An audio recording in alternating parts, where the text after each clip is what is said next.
Okay, this is our update video on the 54 Bombardier snow coach. We're looking at drive axle stuff here because that's our next big step, right? Mm-hmm. Yeah. The original rig had a Dodge axle, and I don't even know what to call it as far as the size. You don't really call it I think the ring gear was 7 inches or smaller. It's just really small stuff, and held up for a lot of years. But ours was getting really loud, and it's just time to upgrade a little bit. This isn't a huge upgrade. It's not a Dana 60 or corporate axle or anything like that. But this is a GM 10 bolt. You can see by that the number of holes for the cover. Also, you can tell by these shoulders, these corners at what would be the bottom of this axle housing. That tells us it's an 8.5-inch ring gear. So if you got to have a GM 10 bolt, this is the one to have. They're actually pretty strong. And this one happens to be a limited slip unit, so we're going to try that, and we hope that we like it. We've had this apart and cleaned it up really well. We put new wheel bearings out at the ends here, and the center carrier bearings and pinion bearing, that all looked good, and so we're putting it back together. We have to change our vent from what was the top side of this axle housing to the other side, and the reason for that is these axles get flipped upside down when we put them in the Bombardier snow coaches, because the engine is in the back, it's facing the wrong way, and it's basically the engine is driving itself backwards in its forward gears, is the way it's set up. So we flip the axle upside down to do that. We're still riding off the correct side of the crown gear face as far as the teeth and everything. The only thing that's really compromised is a little bit of a question on the oiling. It doesn't get its oil exactly like it would have in a low pinion situation. We just run the oil level a little bit higher. That's our plan. So actually the bearings that we have on the outside here now are sealed bearings, and they're pre-greased. So we're going to give that a shot. The one notable thing about this axle that we're using is the gear ratio is quite a bit different than what we were using, because we were 410s, right? That's 308. Yeah, we're going to 308. And the car guys and our friends and stuff that are watching the videos, they're probably like, well, what's the big deal? But from 410 to 308, it's a pretty big step. And the original snow coaches ran 410s, and some guys are running 373s, and we're making a big jump going to 308. I'm a little concerned about it. We did the calculations on like a ring and pinion thing. So what we're seeing, or what I saw, Joe, was with the drive sprocket over here, we use this drive sprocket as our tire diameter if we're going to do a calculation for RPM and stuff like that. So what I'm doing is I'm measuring from the valley of a drive cog to the top of a tooth, and I'm just going to call it 16.5. It's probably more like 16 3/4, but I'm not really measuring tight in the saddle either, so I'm just going to call it 16.5.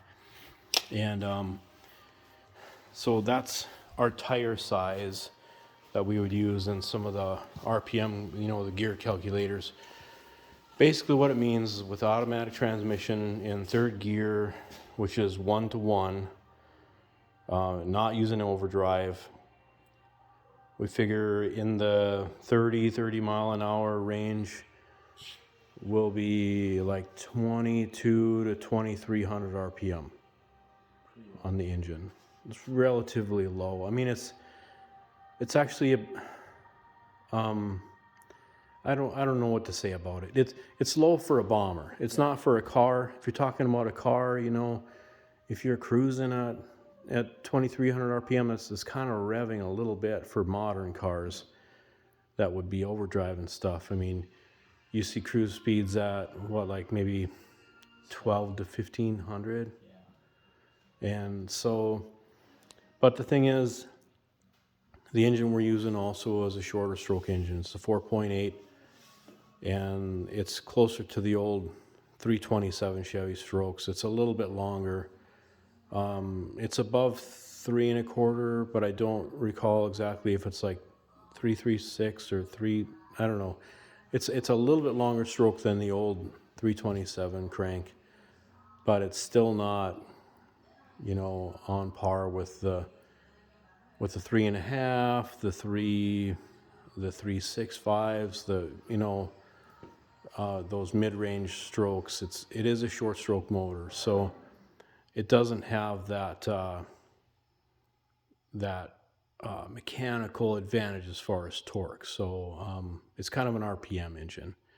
But that being said, that 4.8 in its mid ranges and its lower RPM ranges, like say 2,400, has got a lot more horsepower than the old flathead 6-cylinder would have, all stressed out and peaked out, you know, at like $4,000, something like that, you know. So we think it's going to work out. The thing about our machine is we also have low range. So if we have to do any towing, we click the transfer case down into 4 low, and all of a sudden we got a whole different gear set. So that's kind of what we're leaning on, is high range with the 308s. It's just going to be a passenger buggy, just a cruiser, and we're going to give it a shot. If we don't like it, we can change it. We can throw a different gear set in there. It's not a big deal, but we're going to try it. The axle, me and Joe just measured this axle, and this is out of, I think, a late 70s Chevy Camaro. And so we measured from axle flange face to face, and we got, what, 61 inches, Joe? 61, somewhere there. Yeah. So basically what we need to do is, on our machine, it's a wide gauge. I don't know how many different exact widths there are of these machines, but ours is an R25, and our sprocket centers need to be 59 inches left to right from each other to line up with our tracks. So this old setup here used a solid shaft and a keyway. It was a tapered shaft, and they're kind of a bugger to get apart. But this is how the sprocket works. It's kind of a sandwich deal here. And what me and Joe are gonna do is we're gonna cut this out, cut a circle out of the main backer plate, drop this hub out of here, and we're gonna use a piece of heavy wall pipe, 7-inch diameter heavy wall pipe, and we're probably gonna cut ours at like somewhere in the range of 2 inches. Basically, we figured out what we need is, on the outer face here, we need about a 1/2 inch of offset sticking out, and then our hub face out here, and then we're using a GM 5 by 4 3/4, I believe, is the bolt pattern for that axle.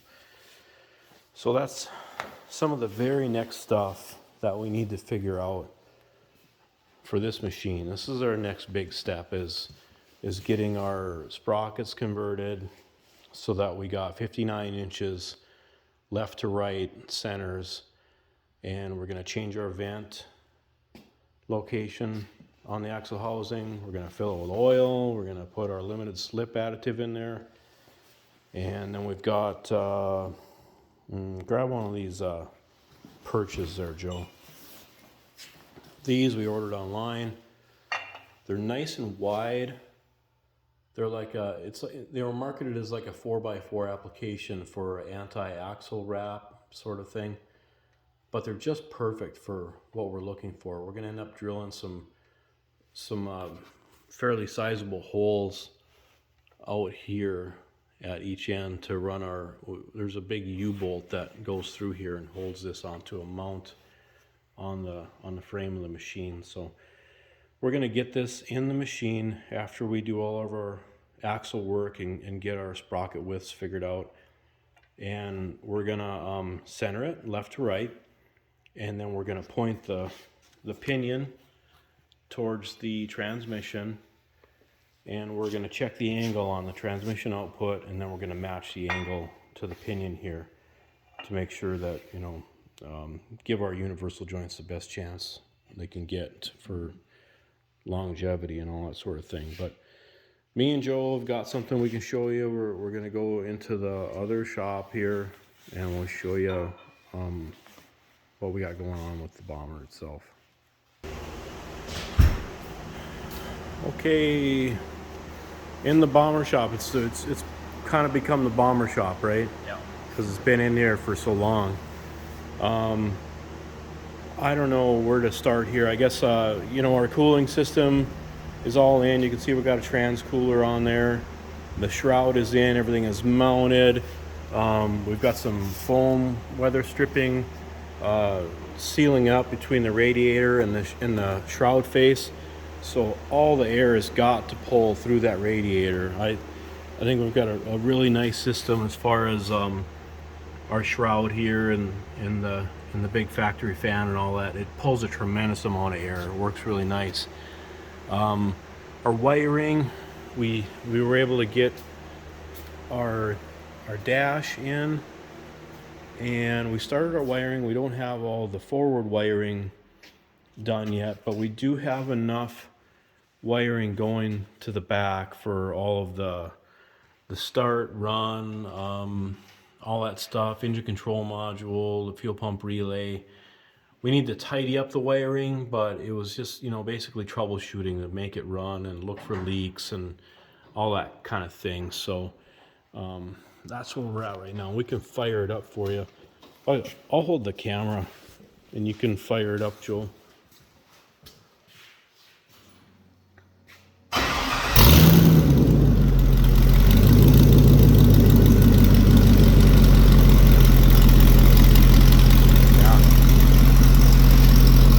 Yeah, Joel's showing you how the cooling here. I mean, it pulls really good, pulling good air.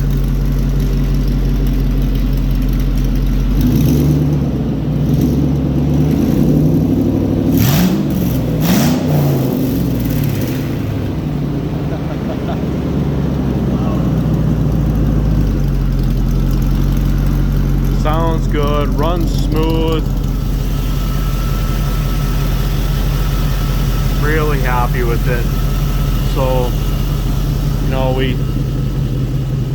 we'll go ahead and shut it down. Yeah, we're happy with it. Yeah.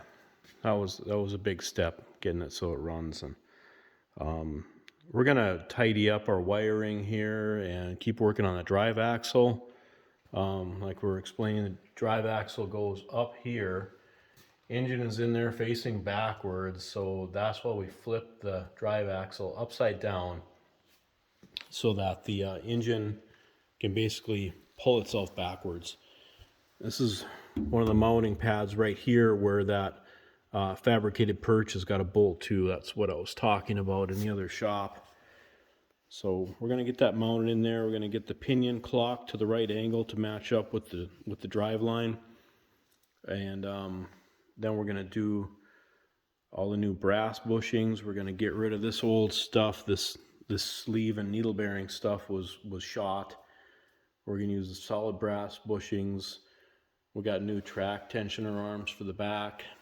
And all new wheel bearings for our wheels. We got a bunch of tires, and we're just kind of ready to get it out the door and on the snow, right? Put it back together.